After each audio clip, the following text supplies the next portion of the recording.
आज का टॉपिक है पीरियोडिक क्लासिफिकेशन। पीरियोडिक क्लासिफिकेशन में सबसे पहले हम बात करते हैं क्वांटम नंबर की। तो किसी भी इलेक्ट्रॉन का एड्रेस बताने के लिए हम चार तरह से क्वांटम नंबर का इस्तेमाल करते हैं, जिसमें से पहला होता है हमारा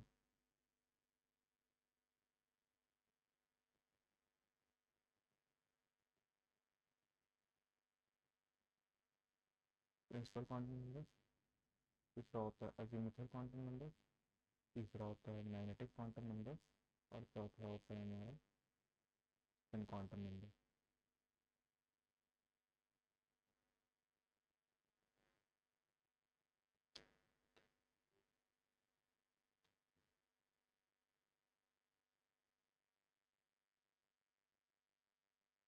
अब शेल को शेल को एक्सप्लेन करने के लिए सबसे केवल अजीमुथल प्रिंसिपल क्वांटम नंबर का इस्तेमाल होता है। सबशेल का इस्तेमाल करने के लिए एन और एल दोनों का इस्तेमाल होता है। ऑर्बिटल को एक्सप्लेन करने के लिए हमारा एम, एल और एन तीनों का इस्तेमाल होता है। और इलेक्ट्रॉन को एक्सप्लेन करने के लिए हमारा चारों की जरूरत होती है। सबसे पहले बात करते हैं प्रिंसिपल क्वांटम नंबर की। प्रिंसिपल क्वांटम नंबर रिप्रेजेंट किया जाता है एन से। N gives information about shell या ऑर्बिटल। एन की पॉसिबल वैल्यू स्टार्ट होती है 1 से लेकर इन्फिनिटी तक। सबसे पहले शेल को हम कहते हैं K shell, then L, M, N, O, P and so on. Shell number जैसे जैसे बढ़ता जाता है, डिस्टेंस इतना ज़्यादा होगी, रेडियस इतना ज़्यादा होगा, साइज इस एटम की इतनी ज़्यादा होगी, फ्रैक्शन कम हो जाएगा, आयनाइजेशन एनर्जी भी कम हो जाएगी और स्टेबिलिटी भी कम हो जाएगी। बोहर का atomic radius for single electron होता है E is equal to 13.6 Z square 1 n square electron volt. ये हम कहते हैं एटॉमिक रेडियस। जैसे जैसे नंबर ऑफ शेल बढ़ता है, डिस्टेंस बिटवीन शेल बढ़ने लगता है और एनर्जी गैप कम हो जाती है। यहाँ देख सकते हैं एनर्जी गैप कम होती जा रही है धीरे धीरे, जैसे जैसे शेल नंबर बढ़ता जा रहा है। अब नंबर ऑफ शेल बढ़ेगा तो बाकी के क्वांटम नंबर्स भी बढ़ेंगे, तो इससे कैपेसिटी ऑफ इलेक्ट्रॉन जो है वो बढ़ जाती है। किसी एक पार्टिकुलर शेल के लिए हमारे नंबर ऑफ शेल्स होते हैं एन, नंबर ऑफ ऑर्बिटल्स होते हैं एन स्क्वायर और नंबर ऑफ इलेक्ट्रॉन्स होते हैं 2 एन स्क्वायर। ये हमारा एक इंपॉर्टेंट रिलेशन है।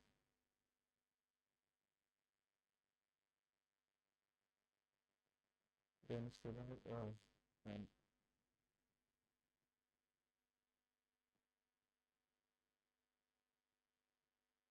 यहाँ कुछ क्वेश्चन हैं। विच इलेक्ट्रॉन ऑफ के 19 जिसका एटॉमिक नंबर है एक्सपीरियंस मैक्सिमम अट्रैक्शन।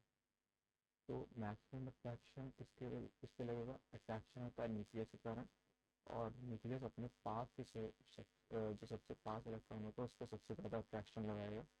तो फर्स्ट शेल हमारा आंसर हो जाता है। Now which elements first shell electron experience maximum attraction. इनमें से कौन से एलिमेंट में पहले शेल ऑफ इलेक्ट्रॉन को सबसे ज़्यादा अट्रैक्शन एक्सपीरियंस होगा? तो न्यूक्लियस पे चार्ज जितना ज़्यादा होगा, अट्रैक्शन की पावर उतनी ज़्यादा होगी। इसलिए इसमें सबसे बड़ा एटॉमिक नंबर जिसका होगा वो भी है हमारा पोटेशियम का। वही हमारा आंसर होगा। नेक्स्ट आता है हमारा azimuthal quantum number. Azimuthal quantum number के और भी नाम होते हैं, like angular momentum and subsidiary quantum number. इसको रिप्रेजेंट किया जाता है एल से। ये एन की वैल्यू पर डिपेंड करता है। इसकी वैल्यू हमेशा एन से छोटी एक रहती है। स्टार्ट होती है 0 से और n-1 तक की इसकी रेंज होती है। अब 0 से स्टार्ट क्यों होती है? क्योंकि एस हमारा जो है वो स्फेरिकल होता है शेप में, तो इसका एंगुलर मोमेंटम 0 होता है। और जैसे कि हम जानते हैं कि एंगुलर मोमेंटम की फॉर्मूला होता है under root l into l plus one h/2 pi. तो अब वहाँ पे अगर हम 0 वैल्यू पुट करेंगे तो हमको अपने आप हमारा जो एल की वैल्यू है वो 0 आ जाएगी। अब यहाँ पे भी ये रिलेशन सबसे इम्पोर्टेंट है कि किसी एक पार्टिकुलर हमारा सबशेल के लिए इसमें प्रेजेंट नंबर ऑफ ऑर्बिटल्स होते हैं 2l+1। और नंबर ऑफ इलेक्ट्रॉन्स होते हैं 2 टाइम्स ऑफ 2l+1, मतलब ऑर्बिटल का डबल हो जाते हैं। ये भी एक इम्पॉर्टेंट रिलेशन है कि number of orbitals in shell, एक शेल में कितने ऑर्बिटल्स हैं, वो हमारे एन स्क्वायर होते हैं। हम पीछे देखें इसको, हम ये एल इक्वल्स टू 0 से एन माइनस n-1 तक ले जाते हैं 12+1। अब शेप ऑफ ऑर्बिटल जो कि हमारा बताता है हमारा azimuthal quantum number shape of orbital बताता है। तो सबसे पहले होता है S S subshell. S subshell का फुल फॉर्म होता है शार्प। ये हमारा स्फेरिकल शेप बताता है और ये नॉन डायरेक्शनल होता है। नेक्स्ट है हमारा पी। पी हमारा प्रिंसिपल पी होता है। प्रिंसिपल हमारा डम्बल शेप बताता है। ये एक्सियल होता है along the axis of 3D coordinate. D होता है हमारा, डी का फुल फॉर्म होता है डिफ्यूज, और इसको हम डबल डम्बल के लिए इस्तेमाल करते हैं। तो शेप डबल डम्बल होता है और ये हमारा प्लेनर होता है, 2D स्ट्रक्चर होता है। एफ हमारा फंडामेंटल पी होता है और इसका शेप 3D में होता है, जो कि हमारे सिलेबस में नहीं होता। अब ऑर्बिटल एंगुलर मोमेंटम, इसका फॉर्मूला हमारे लिए इम्पोर्टेंट है।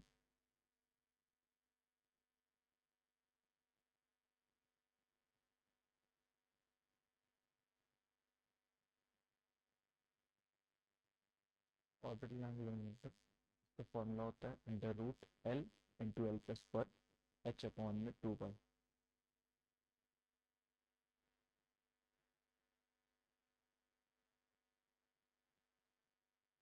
सो नेक्स्ट हमारा होता है टॉपिक मैग्नेटिक क्वांटम नंबर। ये होता है हमारा थर्ड क्वांटम नंबर। अब इसको रिप्रेजेंट करते हैं तो एम से रिप्रेजेंट करते हैं या फिर एम एल से रिप्रेजेंट करते हैं। ये डिपेंड करता है हमारे एल पे। इसकी वैल्यू, इसकी रेंज होती है हमारी, वो -L से लेके +L तक की होती है। और L इज इक्वल टू 0 है, मतलब कि m हमारा 0 है। L इज इक्वल टू 1 है तो L हमारा -1 0 +1 है। L अगर हमारा 2 है तो -2 -1 0 +1 +2 है। m हमारा डायरेक्शन बताता है ऑर्बिटल से। तो कितने तरीके के ऑर्बिटल्स होते हैं हमारे। सबसे पहला ऑर्बिटल होता है एस ऑर्बिटल, जो कि हमारा स्फेरिकल होता है शेप में। इसमें क्या है कि इलेक्ट्रॉन क्लाउड जो है वो हर डायरेक्शन में प्रेजेंट होता है, इसलिए इसको नॉन डायरेक्शनल भी कहते हैं। पी ऑर्बिटल हमारा एक्सियल होता है। इसमें पी ऑर्बिटल तीन तरीके के होते हैं, p x, p y, p z. P orbital में हमारा एंगुलर नोड हमारा 1 होता है। पी एक्स है तो इसका एंगुलर नोड 1 होगा। अगर पी एक्स है तो वो एक्स एक्सिस के अलॉन्ग होगा, तो उसका जो एंगुलर नोड होगा वो वाई जेड प्लेन में हमारा। अब अगर हमारा पी ऑर्बिटल पी वाई है तो वो वाई एक्सिस के अलॉन्ग होगा, तो उसका जो है एंगुलर नोड हमारा, वो हमारा एक्स जेड प्लेन में है। डी ऑर्बिटल आता है हमारा तीसरा। डी ऑर्बिटल दो तरीके से डिवाइड किए जाते हैं। सबसे पहला होता है बिटवीन दी एक्सिस। इसमें आता है हमारा डी एक्स वाई, जो कि एक्स और वाई एक्सिस के बीच में होगा। डी वाई जेड, वाई और जेड एक्सिस के बीच में। डी जेड एक्स, जो हमारा जेड और एक्स एक्सिस के बीच में होगा। और दूसरा टाइप होता है अलोंग द एक्सिस वाला। अलोंग द एक्सिस में सबसे पहले होता है D X square minus Y square, जो कि हमारा एक्स एक्सिस और वाई एक्सिस के डबल डबल होता है। नेक्स्ट हमारा D Y square Z square और D X square Z square, ये दोनों हमारा कंबाइन हो जाते हैं to form a new d orbital that's called dz or dz square। dz square में हमारा जो है एक्स वाई प्लेन में हमारी एक रिंग होती है। एक्स वाई प्लेन में हमारी एक रिंग होती है, और जो हमारा जेड एक्सिस है वहाँ पे हमारा डम्बल होता है।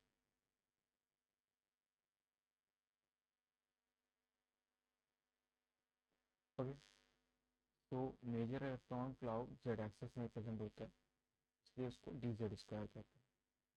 इसमें एंगुलर नोड दो होते हैं, लाइक डी एक्स वाई है तो उसमें हमारा नोडल प्लेन हो जाएगा एक्स जेड और वाई जेड। और डी वाई जेड है तो उसमें हमारा नोडल प्लेन हो जाएगा एक्स वाई और जेड एक्स। अब ऐसे ही D X square minus Y square है, तो उसमें हमारा नोडल प्लेन होता है 45 डिग्री फ्रॉम एक्स जेड और वाई जेड। ये हमारा एक्स जेड प्लेन और वाई जेड प्लेन के थोड़ा सा टिल्ट कर देते हैं 45 डिग्री से, तो वहाँ पे हमारा नोडल प्लेन इसका होता है। और सबसे ये थोड़ा सा एक्सेप्शन टाइप होता है कि हमारा जो डी जेड स्क्वायर होता है उसमें हमारा प्लेन नहीं होता, नोडल प्लेन नहीं होता, नोडल कोन होता है। दो नोडल कोन्स होते हैं अलोंग दी, यहाँ पे ये देख सकते हैं, ये नोडल क्लोन है और एक यहाँ एक नोडल क्लोन है, क्योंकि हमारे रिंग से ऐसे करके पास हो रहा होता है। देन आता है हमारा नोड। नोड हमारा क्या होता है कि नोड एक ऐसी जगह होती है जहाँ पे इलेक्ट्रॉन डेंसिटी जीरो हो। तो टोटल नोड्स किसी भी ऑर्बिटल में n-1 होते हैं। एंगुलर नोड, एंगुलर, अब इसके पार्ट क्या होते हैं, एक होता है एंगुलर नोड। तो एंगुलर नोड एंगुलर पार्ट होता है जहाँ पे इलेक्ट्रॉन डेंसिटी जीरो है। ये एल पे डिपेंड करता है, अजीमुथल क्वांटम नंबर पे, जो कि शेप बताता है क्यों। तो एस के लिए हमारा जीरो होता है। यहाँ पे ये चीज़ सबसे इम्पोर्टेंट है, इसको याद रखना कि एंगुलर नोड हमारा एस के लिए ज़ीरो होता है, पी के लिए वन होता है, डी के लिए टू होता है और एफ के लिए थ्री होता है। रेडियल नोड, रेडियल नोड होता है स्फेरिकल पाथ जहाँ पे इलेक्ट्रॉन डेंसिटी ज़ीरो हो। इसका फॉर्मूला होता है n minus l minus m. तो इसका फॉर्मूला सबसे इम्पोर्टेंट है, इसका फॉर्मूला होता है n minus l minus one. ये हमारा n पे भी डिपेंड करता है और l पे भी डिपेंड करता है। लाइक वन एस का है, तो वन एस का n हमारा वन हो गया, s हमारा l हमारा ज़ीरो हो गया, तो one minus zero minus one is equal to zero. One s में हमारा रेडियल नोड ज़ीरो होगा। अब आता है इलेक्ट्रॉनिक कन्फिग्रेशन। तो इलेक्ट्रॉनिक कन्फिग्रेशन, अब इन चारों प्रिंसिपल क्वांटम नंबर्स का हम इस्तेमाल करके एक इलेक्ट्रॉन का एड्रेस जो लिखते हैं, वो उसका इलेक्ट्रॉनिक कन्फिग्रेशन होता है। तो यहाँ पे तीन मेजर रूल्स होते हैं इलेक्ट्रॉन कन्फिग्रेशन को एक्सप्लेन करने के लिए। सबसे पहला होता है पॉली एक्सक्लूजन प्रिंसिपल, दूसरा होता है हुंस रूल और तीसरा होता है आउटबाउ प्रिंसिपल। पहला होता है पॉली एक्सक्लूजन पे आता है सबसे पहले। ये हमारा बताता है कि एक ऑर्बिटल में मैक्सिमम दो इलेक्ट्रॉन्स रह सकते हैं, वो भी अपोजिट साइन में, इन वन, और जिसमें से एक होगा क्लॉकवाइज डायरेक्शन में, एक होगा एंटी क्लॉकवाइज। तो पॉली हमें केवल इतना बताते हैं कि ऑर्बिटल जो है उसमें मैक्सिमम दो इलेक्ट्रॉन्स रह सकते हैं, जिनमें वो भी अपोजिट स्पिन में।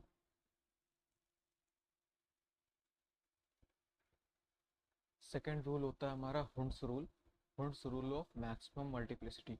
अब मैक्सिमम मल्टीप्लिसिटी क्यों कहते हैं उस पर हम आते हैं बाद में।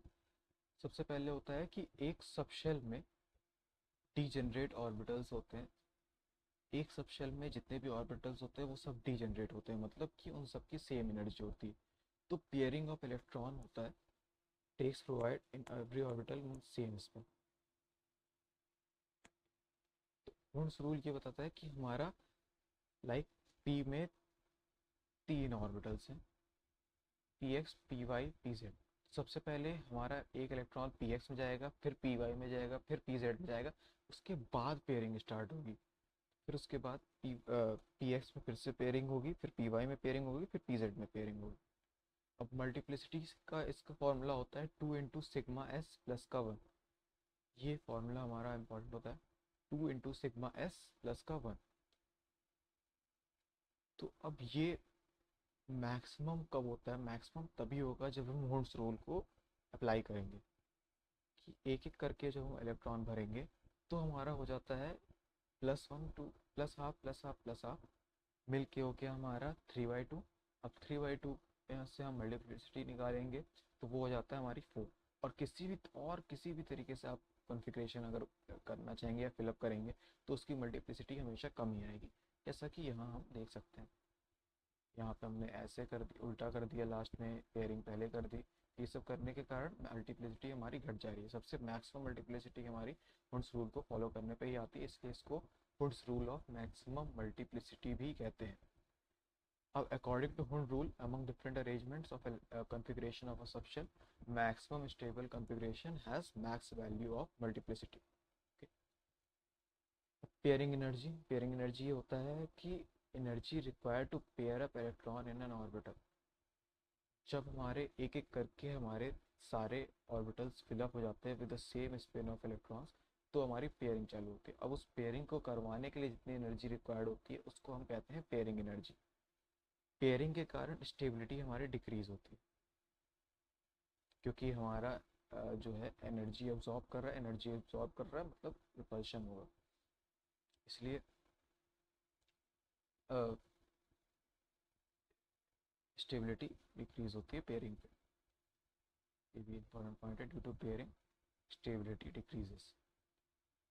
अब exchange energy, same spin of electron can exchange their position in a subshell, so due to exchanges energy releases, stability increases. अब यहाँ पे एक्सचेंज एनर्जी के कारण हमारी स्टेबिलिटी आती है। ये क्या होता है कि सेम स्पिन ऑफ जो इलेक्ट्रॉन्स होंगे वो एक दूसरे से एक्सचेंज कर सकते हैं इन द डीजेनरेट ऑर्बिटल्स। यहाँ पे 3 थे तो यहाँ पे 3 एक्सचेंजेस हो पा रहे हैं। यहाँ पे अपोजिट स्पिन में भरे हुए तो यहाँ पे एक है, पेयरिंग नहीं हो रही है, पेयरिंग हो जा रही है।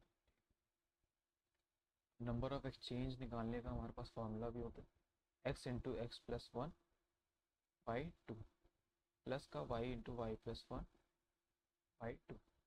यहाँ पे x हमारा मान लेते हैं क्लॉकवाइज डायरेक्शन के लिए और y हमारा मान लेते हैं एंटी क्लॉकवाइज डायरेक्शन के लिए। तो यहाँ से हम ऐसे करके निकाल सकते हैं number of electrons having positive half spin और y होता है number of electron having negative half spin.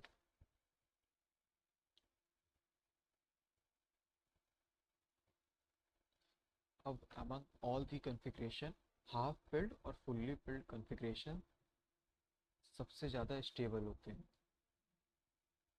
In comparison of other configuration, क्योंकि ये हमारा इलेक्ट्रिकली सिमेट्रिकल हो जाते हैं और इलेक्ट्रिकली और मैग्नेटिकली ये हमारे न्यूट्रल हो जाते हैं।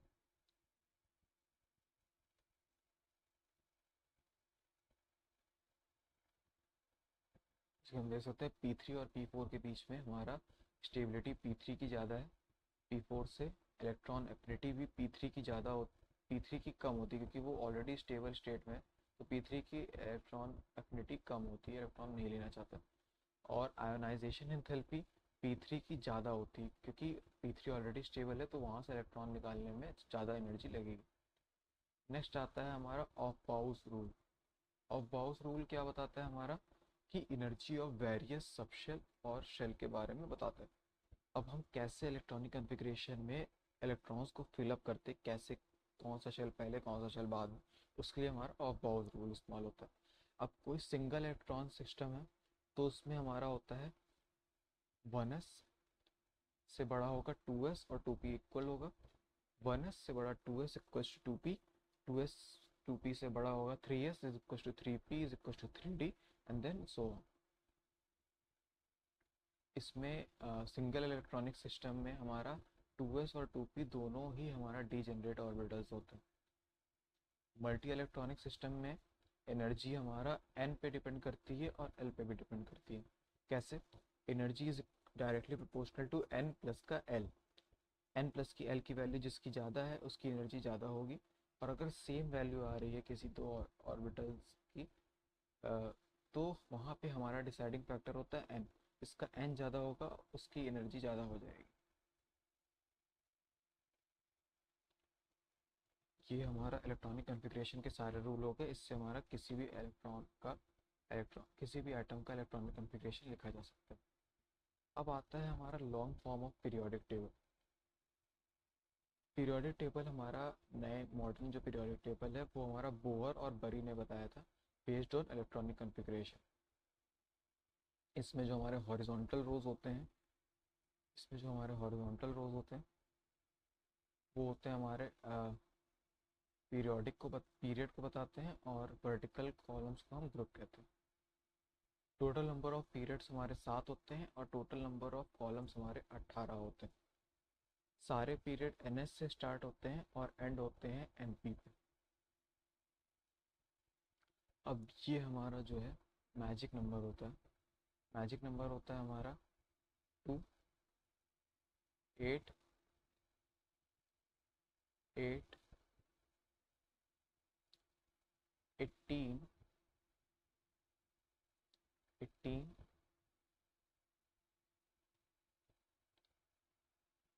32 और 32। इसकी मदद से हम जो है काफ़ी कुछ एनालाइज कर सकते हैं। लाइक हमारा पहला इलेक्ट्रॉन स्टार्ट होता है 1 से, पहला एटॉमिक नंबर 1 हो गया, मैजिक नंबर 2 है। तो 1 के बाद आ जाता है 1 को लेके ऐड करेंगे, तो 1 को लेके 2 ऐड करेंगे तो 2 बन जाएगा। अब ऐसे ही हमारा 2 के बाद आता है 3, तो 3 से स्टार्ट करेंगे। अब 3 को लेके हम 8 ऐड कर देंगे, तो 3 प्लस का 7 कर देते हैं। 3 प्लस का 7 करेंगे तो 10 आ जाता है। तो 10 हमारा जो है लास्ट एटॉमिक नंबर हो गया फॉर पीरियड। अब 10 के बाद आता है 11, 11 में हम 7 ऐड करेंगे तो वो बन जाएगा हमारा 18। 18 हमारा लास्ट इलेक्ट्रॉन एटम होगा ऑफ थर्ड पीरियड। ऐसे करके 18 के बाद 19 आता है, 19 में हम जो है 17 ऐड कर देंगे तो हमारा हो जाता है 36। 36 के बाद आता है 37, 37 में हम हमारा जो है 17 ऐड कर देते हैं तो हमारा बन जाता है 54। 54 के बाद आता है 55, 55 में हम हमारा 31 ऐड कर देते हैं तो बन जाता है 86। और 86 के बाद आता है 87, 87 में हम 31 ऐड कर देते हैं तो 118 बन जाता है। और यहाँ से इतना करके हमारा पूरा पीरियोडिक टेबल खत्म हो जाता है। अब यहाँ पे हमारा जो है नोबल गैस में जो एटॉमिक नंबर आता है उसको हम याद कर ले तो ज़्यादा अच्छा है। लाइक 2, 8, फिर से हम रिपीट करते हैं, 2, 10, 18, 36, 54, 86, 118।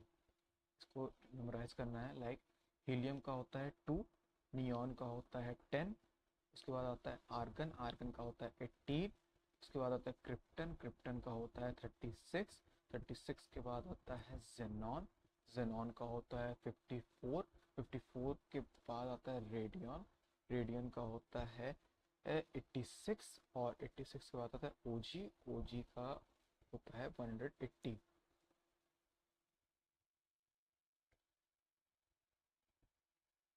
ये हमारा पीरियोडिक टेबल हो गया मॉडर्न वाला।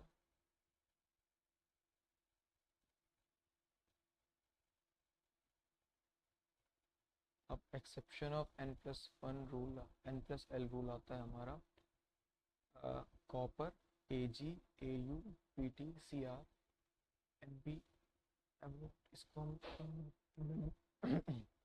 हम मैनेमोनिक से याद रखते हैं कैसे, क्यों आओ, क्यों आगे आऊं पिटाई करोगे, नवाब मौत तक रुकावट राह पड़ेगी।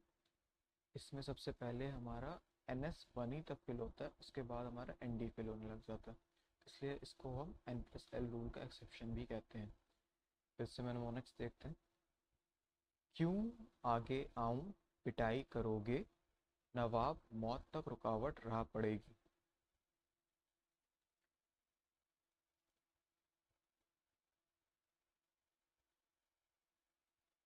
ये हमारा कुछ मैनेमोनिक्स हैं और इलेक्ट्रॉनिक कन्फिग्रेशन लिखने का तरीका।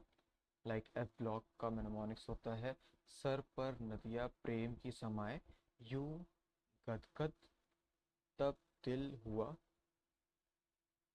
अरे तुम पर यूं भी लुट जाऊं। ये हमारा एफ ब्लॉक का मैनेमोनिक्स है।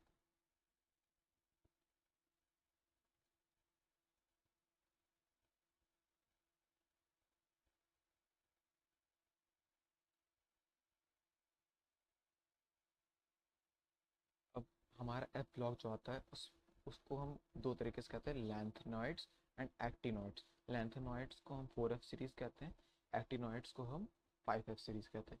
अब लैंथेनॉइड्स और एक्टिनॉइड्स में लैंथिनम और एक्टिनियम ये दोनों नहीं होते, बट ये भी exception of n plus rule होते हैं। लाइक लैंथेनम को लिखा जाता है 6s2 5d1, और इसको लिखा जाता है 7s61।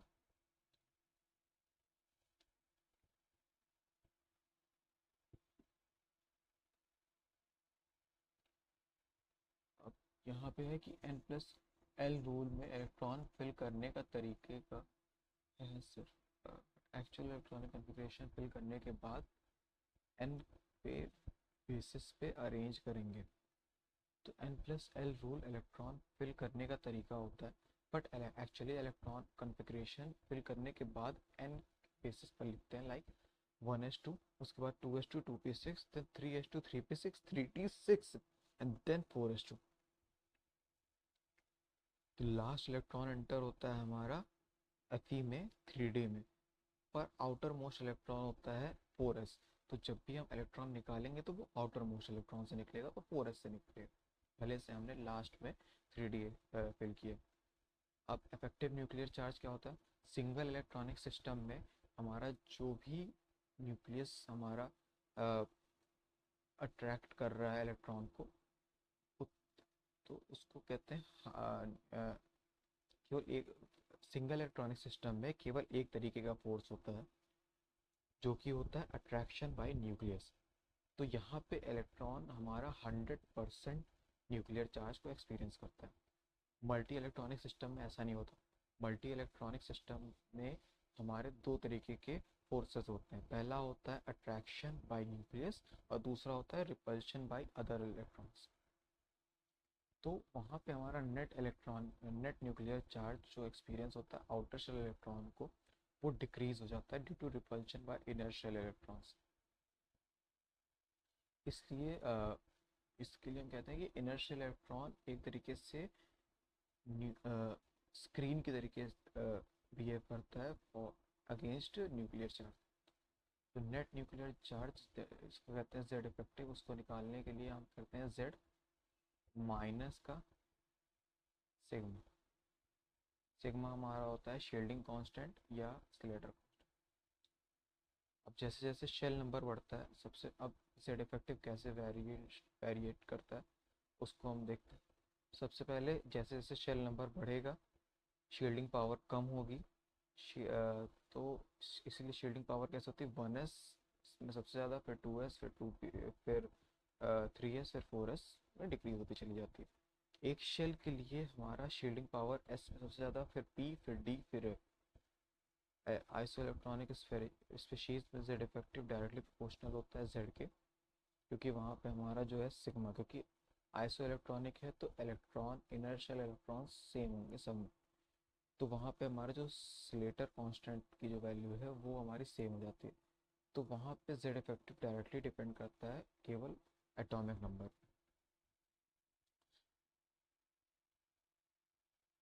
अब कैलकुलेशन ऑफ सिग्मा या स्लेटर ये हमारे सिलेबस में नहीं है, पर फिर भी हम एक बार बस सेफ खेलने के लिए इसको देख लेते हैं।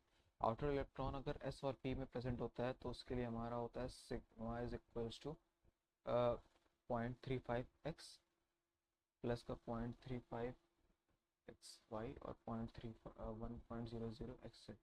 तो एस और पी में अगर है तो ये फॉर्मूला होता है, और एक्स वाई जेड की वैल्यू ये तो ये होता है। तो ये इतना इम्पोर्टेंट है नहीं, तो इसको स्किप करते हैं। यहाँ से जो कंक्लूजन आता है हमारा वो हमारा इम्पोर्टेंट है। तो एस और पी ब्लॉक में जैसे न्यू इलेक्ट्रॉन एंटर होता है एन एस या एन पी में, सिग्मा इंक्रीज होता है बाई 0.35 और जेड इफेक्टिव इंक्रीज होता है बाई 0.65।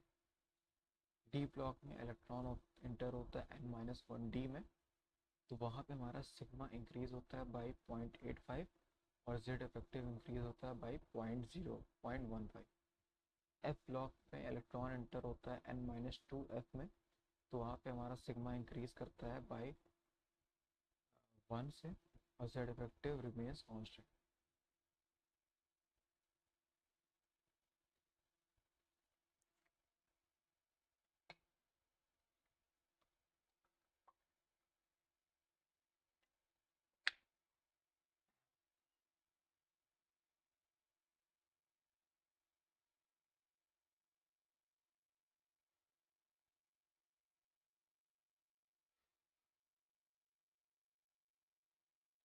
अब जेड इफेक्टिव हमारा इंक्रीज होता है लेफ्ट टू राइट जाने पे और टॉप टू बॉटम जाने में।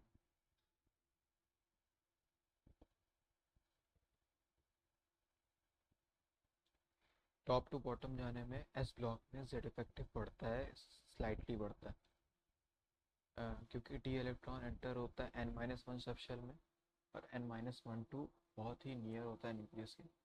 तो उसका बहुत ही पुअर शील्डिंग इफेक्ट लगता है डी इलेक्ट्रॉन्स का बहुत पुअर शील्डिंग इफेक्ट लगता है। तो वहाँ पे हमारा जेड इफेक्टिव बहुत ही स्लाइटली इंक्रीज करता है टॉप टू बॉटम जाने में। डी ब्लॉक में हमारा जेड इफेक्ट बहुत ही रैपिडली इंक्रीज करता है, क्योंकि इलेक्ट्रॉन के आगे जो हमारा डी डी इलेक्ट्रॉन है या एफ इलेक्ट्रॉन है, उसकी शील्डिंग इफेक्ट बहुत ही पुअर होती है। तो बहुत ज़्यादा न्यूक्लियर अटैक बढ़ता है, तो वहाँ पे जेड इफेक्टिव बहुत ज़्यादा इंक्रीज करता है। डी ब्लॉक का थोड़ा सा इम्पोर्टेंट है ध्यान रखना। तो डी ब्लॉक में क्या होता है कि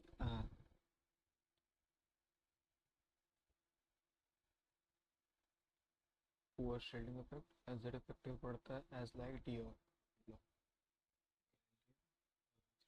porous as the surface of atom, वो shielding effect जो reflective पड़ता है as light डी ब्लॉक। और ब्रोमीन क्या क्या है कि नियर टू न्यूक्लियस वो shielding effect नहीं कम होता है।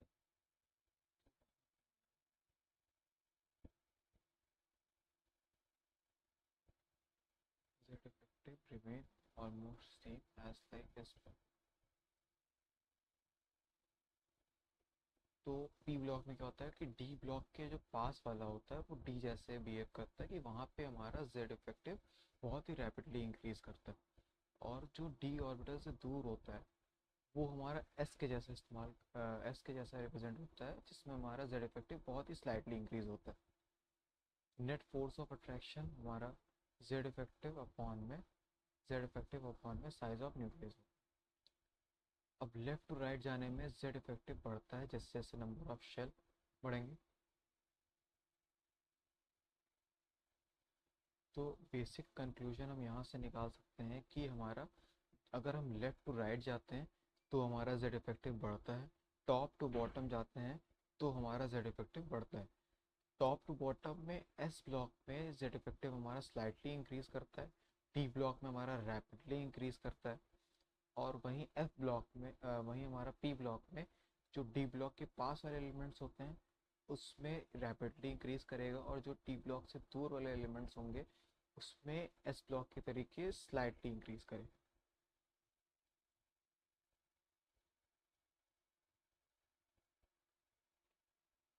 अब ये हमारा क्या है कि कॉन्फ़िगरेशन ऑफ आयन। तो हमारा जैसे मैंने कहा कि हमारा पहले से लास्ट इलेक्ट्रॉन एंटर हो रहा है, लाइक 3D में एंटर हो रहा है, बट निकलते टाइम सबसे पहले वो 4s से निकलेगा, क्योंकि 4s सबसे आउटर मोस्ट इलेक्ट्रॉन होता है। अब कॉन्फ़िगरेशन कई टाइप के होते हैं। जैसे पहला होता है ड्यूप्लेट, जिसमें हमारा 1s2 को हमारा ड्यूप्लेट कॉन्फ़िगरेशन कहते हैं। Octet configuration 1s2 2p2 2p6। तो यहाँ पे जो हमारा 8 इलेक्ट्रॉन होते हैं उसको हमारा ड्यूप्लेट कहते हैं।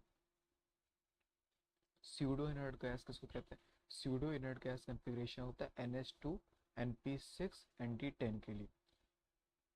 इनर्ट पेयर में क्या होता है कि N-1 S2 P6 D10 के बाद हमारा जो है NH2 होता है। NH2 होगा या तो NH2 या NP8 हुआ तो हमारा उसको इनर्ट पेयर कहेंगे। ट्रांजिशन मेटल्स जिसको कहते हैं, जिसका डी ऑर्बिटल पार्शियली फिल्ड होता है in any of the oxidation state. अब मैग्नेटिक नेचर होता है। मैग्नेटिक नेचर हमारा होता है जिस जिस स्पीसीज के पास अनपेयर्ड इलेक्ट्रॉन्स होते हैं उसको हमारा पैरामैग्नेटिक कहते हैं। और पैरामैग्नेटिक जो है अट्रैक्ट होता है इन मैग्नेटिक फील्ड्स में। और स्पीशीज हैविंग पेयर्ड इलेक्ट्रॉन उसको हम डायामैग्नेटिक कहते हैं। डायामैग्नेटिक रिपल्शन फील करता है in a magnetic field. Spin only magnetic movement, spin only magnetic movement का फॉर्मूला होता है हमारा, ये फॉर्मूला हमारा सबसे इम्पोर्टेंट है। स्पिन ओनली मैग्नेटिक मूवमेंट को हम म्यू से रिप्रेजेंट करते हैं। म्यू का फॉर्मूला होता है under root of x plus under root of x into x plus two Bohr magneton, जहाँ पे एक्स हमारा नंबर ऑफ अनपेयर्ड इलेक्ट्रॉन होता है। लाइक हमारा कोई स्पीशीज है जिसमें हमारे 3 अनपेयर्ड इलेक्ट्रॉन्स हैं, तो उसका स्पिन ओनली मैग्नेटिक मूवमेंट जो होगा हमारा वो हो जाएगा under root of 3 into 3 plus का 2 दैट इज 5, तो अंडर रूट 15 बोर मैग्नेट्रॉन। अब यहाँ पे हमारा नियरेस्ट इंटीजर के तौर पे आ जाता है। लाइक अगर एक अनपेयर्ड इलेक्ट्रॉन है तो वहाँ पे उसका म्यू हो जाता है 1.73, और अगर दो अनपेयर्ड इलेक्ट्रॉन्स हैं तो 2.84, ऐसे करते करते अगर 5 है तो 5.9 हो जाता है, और ऐसे चलता है। ठीक है, अब यहाँ पे दिया हुआ है कि एक स्पीशीज है, क्वेश्चन है कि एक स्पीशीज में मैग्नेटिक मूवमेंट उसका 6.03 बोहर मैग्नेटॉन दिया हुआ है, तो कितने अनपेयर्ड ऑफ इलेक्ट्रॉन्स होंगे। अब यहाँ पे मैग्नेटिक मूवमेंट उसने केवल कहा है, स्पिन ओनली नहीं कहा है, तो वहाँ पे हमारा स्पिन प्लस का ऑर्बिटल दोनों का काउंट होगा। तो 6.03 इस ऑर्बिटल प्लस का स्पिन, और ये हमारा 6.03 हमारा 5.9 के नियरेस्ट पड़ता है, तो म्यू इज इक्वल टू 5.9, वहाँ पे हमारा म्यू हमारा 5.9 आ जाता है, तो अनपेयर्ड इलेक्ट्रॉन हमारा 5। अब ये हमारा देखो, एक ये हमारा है कि कंफ्यूजन ना हो, तो अगर हमारा केवल मैग्नेटिक मूवमेंट दिया हुआ है और वो हमारा लाइक दिया हुआ है 6.03, अब 6.03 हमारा स्पिन ओनली मैग्नेटिक मूवमेंट तो किसी का नहीं होता, तो उसमें हमारा ऑर्बिटल मैग्नेटिक मूवमेंट भी ऐड हो जाता है, और वो थोड़ा स्लाइडली इंक्रीज कर देता है वैल्यू। अब ग्रुप पीरियड और ब्लॉक की बात करते हैं। एफ ब्लॉक में हमारा 58 से लेके 71 तक का पीरियड 6 होता है, और 90 से लेके 103 तक का पीरियड 7 होता है। 58 से लेके 71 तक हमारा ग्रुप हमारा पीरियड 6 होता है, और 90 से लेके 103 तक पीरियड 7 होता है। तो यहाँ हम पहला वाला याद कर सकते हैं, लाइक 58, और 58 में हम 13 की हमारे 14 स्पीशीज टोटल होते हैं। पहली स्पीशीज़ हमारी 58 हो गई, तो उसमें हम 13 ऐड कर देंगे, 13 ऐड कर देंगे तो हमारा बन जाएगा 71। और दूसरा होता है 90, 90 में हम 13 ऐड कर देंगे तो वो बन जाएगा 103।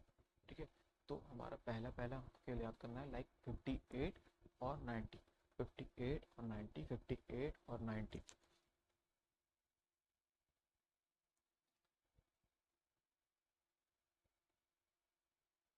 अगर हमारा लास्ट इलेक्ट्रॉन एंटर कर रहा है एस ब्लॉक में, मतलब एस ऑर्बिटल में, तो वो हमारा तो हमारा जो ग्रुप जो हमारा स्पीशीज़ है वो एस ब्लॉक का होगा। अगर लास्ट इलेक्ट्रॉन पी में एंटर कर रहा है तो वो पी ब्लॉक का होगा, लास्ट इलेक्ट्रॉन हमारा डी में एंटर कर रहा है तो वो डी ब्लॉक का होगा। ऐसे हमारा ब्लॉक की आइडेंटिफिकेशन हो जाती है। अब ग्रुप नंबर की बात करते हैं। अगर हमारा जो हमारा एस ब्लॉक में, क्योंकि हमारा लास्ट इलेक्ट्रॉन एस पे हो रहा है, तो उसकी जो प्रिंसिपल क्वांटम नंबर होगी वही हमारा ग्रुप नंबर हो जाएगी। तो जो हमारा last electron like an S electron है, तो उसमें जो हमारा एन होगा वही हमारा उसका ग्रुप नंबर हो जाएगा। डी ब्लॉक में हमारा ग्रुप नंबर होता है एन एस इलेक्ट्रॉन प्लस का n-1 डी इलेक्ट्रॉन। तो एन एस, अब देखो क्या है, ग्रुप नंबर को कैलकुलेट करने के लिए एस, अगर लास्ट इलेक्ट्रॉन एस में एंटर हो रहा है तो उसका ग्रुप नंबर होगा एन एस इलेक्ट्रॉन। ठीक है, और अगर हमारा लास्ट नंबर हमारा डी ब्लॉक में एंटर कर रहा है तो वहाँ पे हमारा ग्रुप नंबर कैसे निकलेगा, एन एस इलेक्ट्रॉन प्लस का n-1 D electron. D block में है तो वहाँ पे हमारा एन एस प्लस का एन पी प्लस 10, या हम कह सकते हैं एन पी इलेक्ट्रॉन प्लस 10। तो जो भी है हमारा पी ब्लॉक में एंटर कर रहा है, तो या तो देखो ऐसे देख सकते हैं कि अगर मान लो कि फाइनल इलेक्ट्रॉन हमारा एन पी 1, तो एन पी 1 है तो इसका जो हमारा ग्रुप नंबर होगा वो हो जाएगा 1 और 1, 11 हो जाएगा। ग्रुप नंबर, ठीक है। लास्ट हमारा सेम आ जाता है, जो कि शायद से गलत है।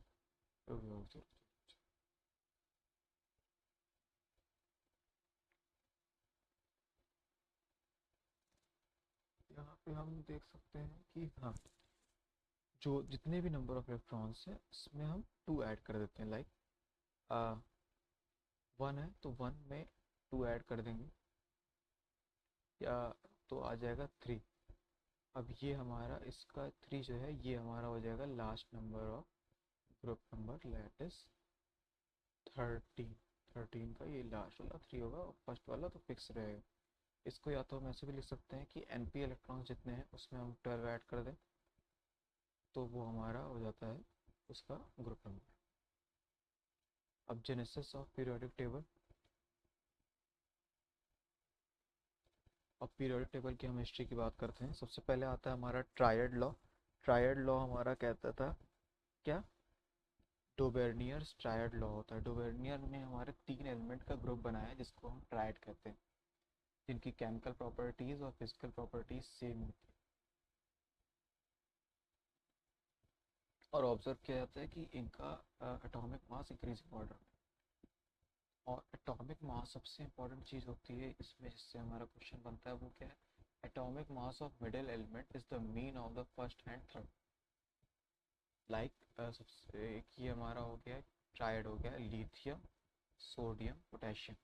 तो वहाँ पे हमारा जो सोडियम का जो एटॉमिक नंबर है वो हमारा लिथ पोटेशियम और लिथियम का मीन हो जा रहा है।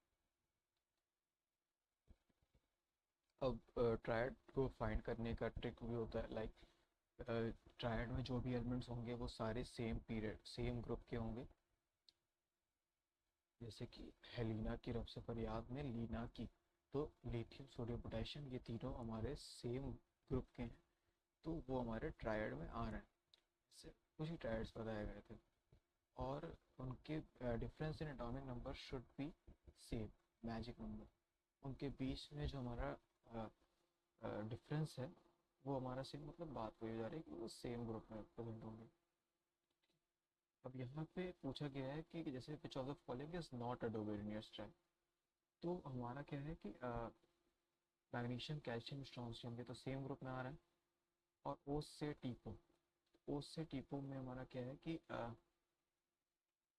एस से एस सी जाने में 18, और एस सी से टी जाने में भी 18, ये दोनों अगर हमारा सेम आ जा रहा है तो ये हमारा नहीं होगा। तो यहाँ पे यही हमारा सेकंड पॉइंट कहता है, क्या कहता है कि difference in atomic number should be same,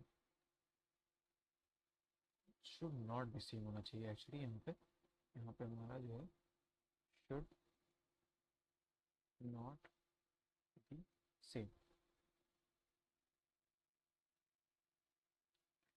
second हमारा जो आया था वो आया था न्यूलैंड ऑक्टेव रूल। इसने हमारा increasing order of atomic mass पे अरेंज किया था। और just like musical notes, every eighth element corresponds is similar to the first element. और ये सिर्फ हमारा 20 एटॉमिक नंबर तक अप्लीकेबल था। इससे क्या था, hydrogen, lithium, beryllium, boron, carbon, nitrogen, oxygen, then again fluorine, neon, sodium, magnesium, aluminium, silicon, phosphorus, sulphur, और क्लोरीन, पोटेशियम, कैल्शियम, ठीक है। तो यहाँ पे क्या था, न्यूलैंड के टाइम पे हमारा जो है नोबल गैस डिस्कवर नहीं हुए थे। सो इस बात को याद रखना है कि हमारा न्यूलैंड के टाइम पे नोबल गैस डिस्कवर नहीं हुए थे।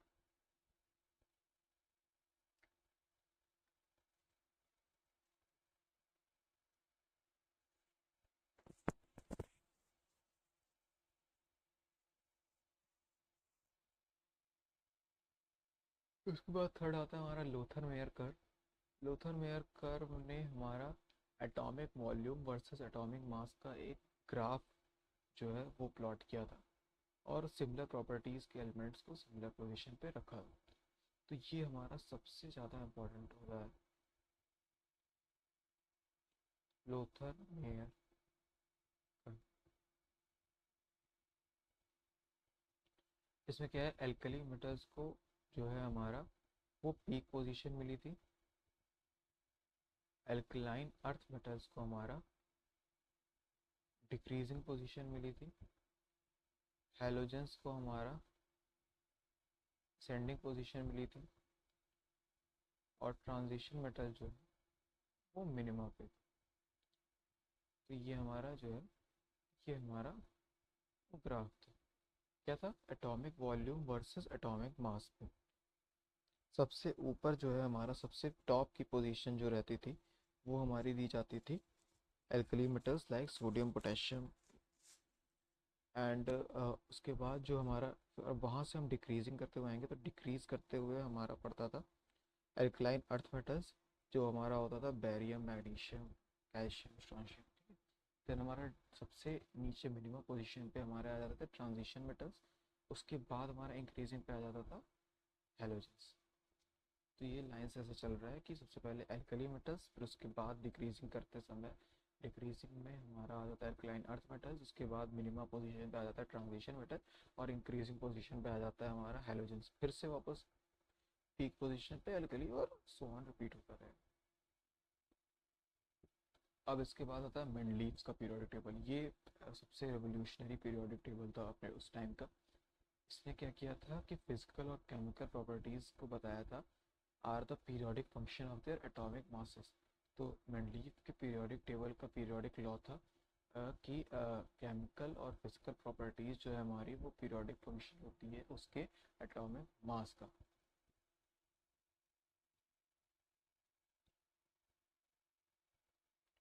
ये हमारा पहला था,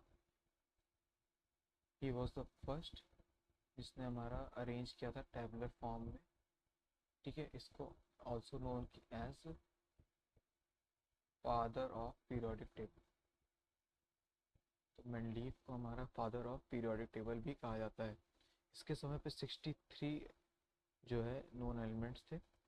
ग्रुप को बेस किया गया था उसके वैलेंसी पे विद रिस्पेक्ट टू जीरो, पहला ग्रुप, दूसरा, तीसरा, चौथा, पांचवा, छठा। तो ऐसे करके इसने 6 ग्रुप्स बनाए, जिसमें से हर ग्रुप को दो दो पार्ट डिवाइड कर दिए, ए और B, according to its valency.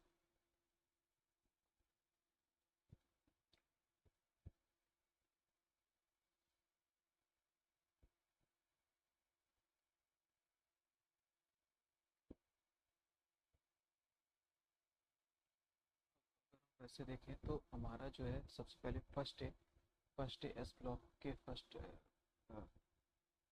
Model से अगर हम कंपेयर करें तो फर्स्ट ए हमारा फर्स्ट ग्रुप के लिए होता है, सेकंड ए हमारा सेकंड ग्रुप के लिए होता है, थर्ड ए हमारा 13th ग्रुप के लिए होता है, और फोर्थ ए हमारा 14th ग्रुप के लिए होता है, फिफ्थ ए हमारा 15th ग्रुप के लिए होता है, सिक्स्थ ए हमारा 16th ग्रुप के लिए होता है,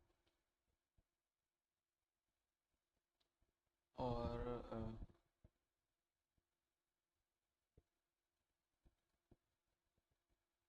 17th हमारा 17th ए हमारा 17th ग्रुप के लिए होता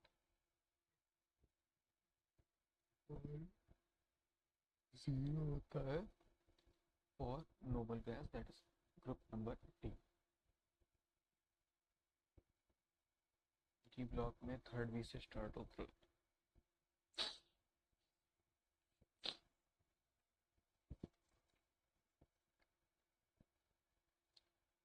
डी ब्लॉक का थोड़ा सा अजीब होता है, इसमें थर्ड बी से स्टार्ट होता है। तो third B, fourth B, fifth B, sixth B, seventh B, उसके बाद eighth B, and then repeat first B, second B.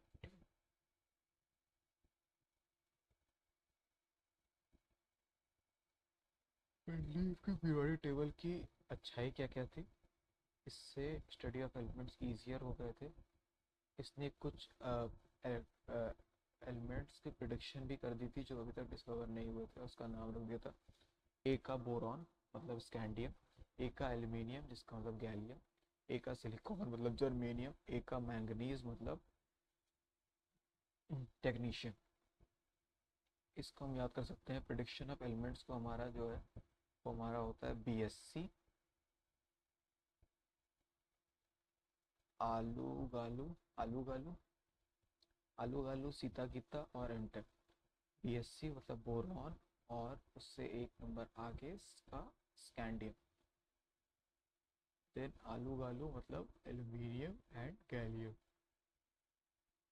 Gita Sita Gita मतलब सिलिकॉन और जर्मेनियम। और एमटेक मतलब मैंगनीज और टेक्नीशियम।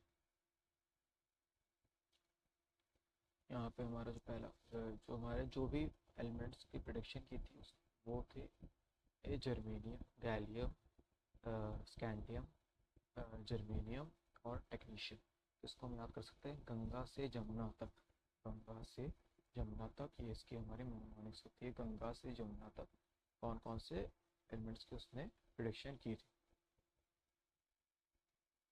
इसने कुछ एलिमेंट्स के एटॉमिक वेट की भी करेक्शन की थी by telling that atomic weight is equal to valency into equivalent wait.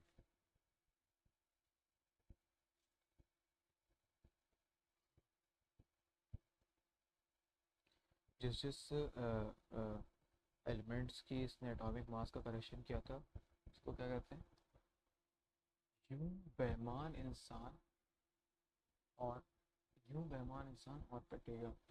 You मतलब यूरेनियम, बेईमान मतलब बेरिलियम, इंसान मतलब इंडियन, और मतलब एयू, और पिटेगा मतलब पीटी प्लेटिनम। ठीक है।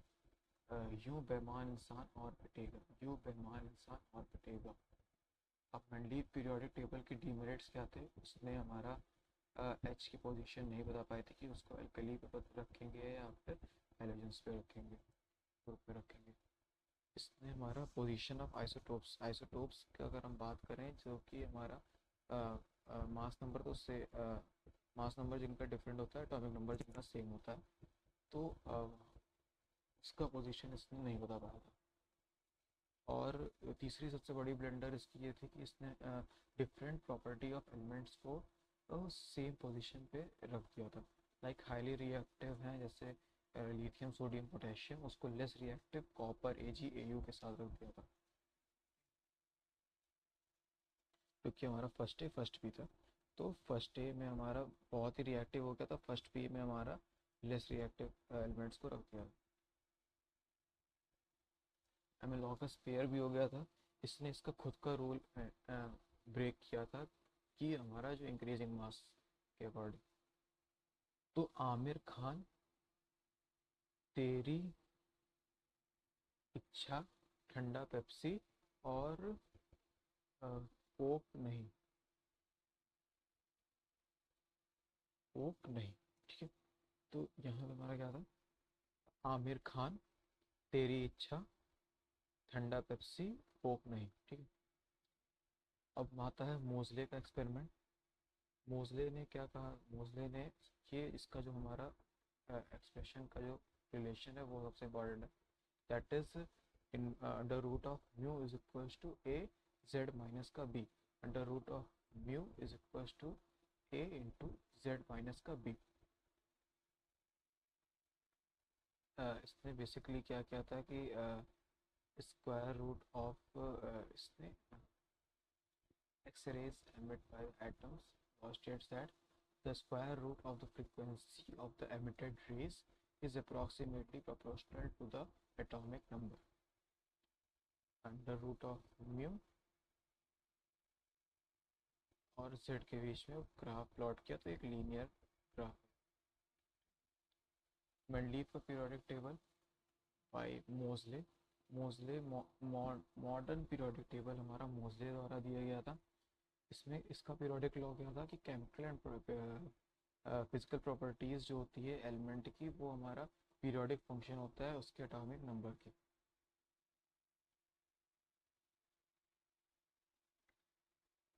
Long form of periodic table हमारा बोहर और बरी के द्वारा बनाया गया था।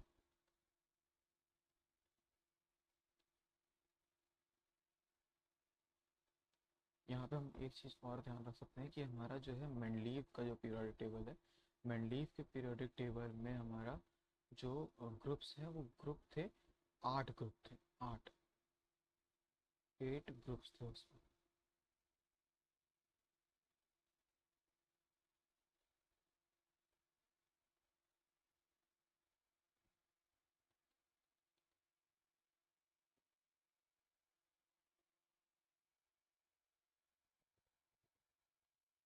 ये कुछ हमारा मेनोमोनिक्स है। और ग्रुप 3 स्कूटर यामा लाओ ऐसी। ग्रुप 4 के लिए हमारा टी ज़रा हाफ। 5 के लिए वह नोबिता। फिर कोरोना मौत वाला। फिर मन तक रहे। उसके बाद फेरस कुरियर नहीं पढ़ोगे पिटोगे, क्यों आगे आऊं, जिंदगी कैडबरी होगी। ऐसे डी ब्लॉक एक पीरियड में हमारा प्रिंसिपल क्वांटम नंबर सेम रहता है, ठीक है। एक ग्रुप पे हमारा जो ब्लॉक सेम होगा और लास्ट ऑर्बिटल सेम होगा।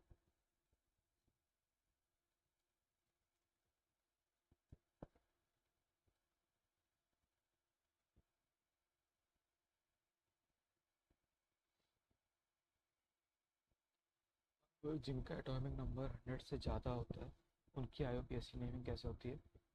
अ, अगर आईयूपीएसी नेमिंग करनी है एटॉमिक नंबर पर,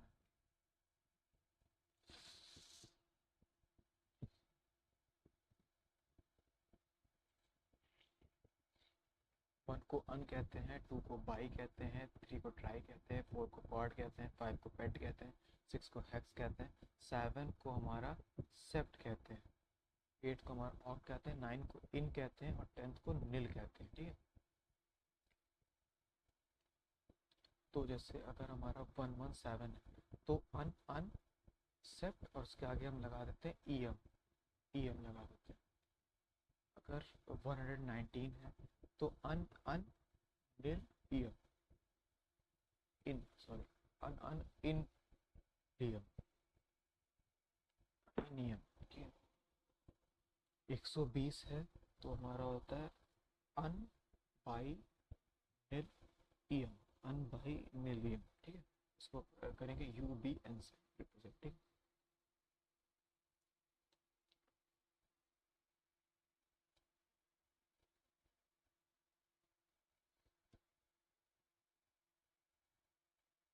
अब इलेक्ट्रॉनिक कॉन्फ़िगरेशन के बेस पे फुल्ली फिल्ड कॉन्फ़िगरेशन होता है नॉर्मल एलिमेंट्स में।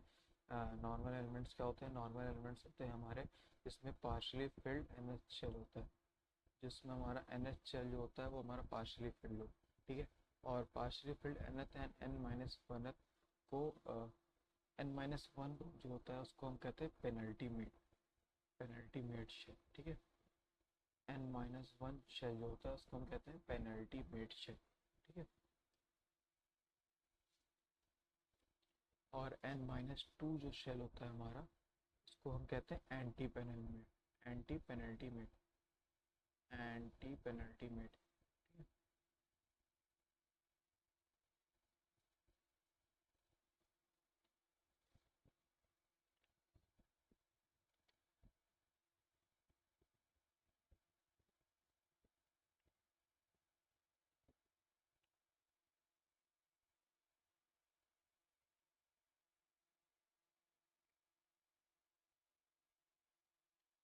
बोरॉन कार्बन नाइट्रोजन ऑक्सीजन ये हमारा वैसे तो नॉन मेटल्स होते हैं, बोरॉन कार्बन नाइट्रोजन ऑक्सीजन, ठीक।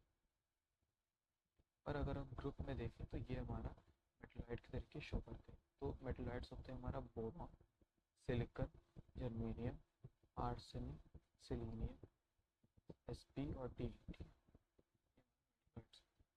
इसके पीछे के हमारे जितने होंगे वो सब मेटल्स होंगे और इसके आगे जितने होंगे वो हमारे non metals.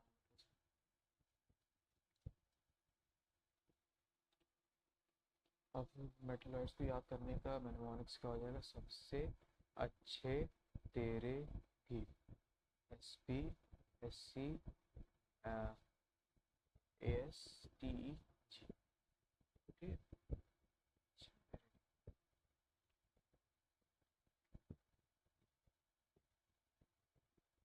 Hydrogen, helium, nitrogen, oxygen, fluorine, chlorine, neon, argon, krypton ये सब हमारे गैसेस एलिमेंट होते हैं। लिक्विड एलिमेंट्स रूम टेम्परेचर पे हमारा एच जी होता है, बी आर टू होता है, बी आर टू भी हमारा देखो लिक्विड स्टेट में होता है एट रूम टेम्परेचर, ठीक है। अब यहाँ पे ये हमारे कुछ इंपॉर्टेंट टर्म्स है, क्या है? नॉर्मल एलिमेंट्स जिसका हमारा जो एन एच शेल है वो हमारा पार्शली फिल्ड, ठीक है। रिप्रेजेंटेटिव या मेन ग्रुप एलिमेंट्स क्या होते हैं? ग्रुप 1 ग्रुप 2 से लेके ग्रुप 15 तक, ग्रुप 1 ग्रुप 2 ग्रुप 13 ग्रुप 14, मतलब जितने भी एस ब्लॉक और टी ब्लॉक है ये सब हमारे रिप्रेजेंटेटिव या मेन ग्रुप एलिमेंट्स में आते हैं। Transition elements D block elements को कहते हैं, except zinc cadmium and zinc. यहाँ पे हमारा पहला चैप्टर खत्म हो जाता है। Thank you for watching. Meet you in the next video for periodic properties and classifications. Okay.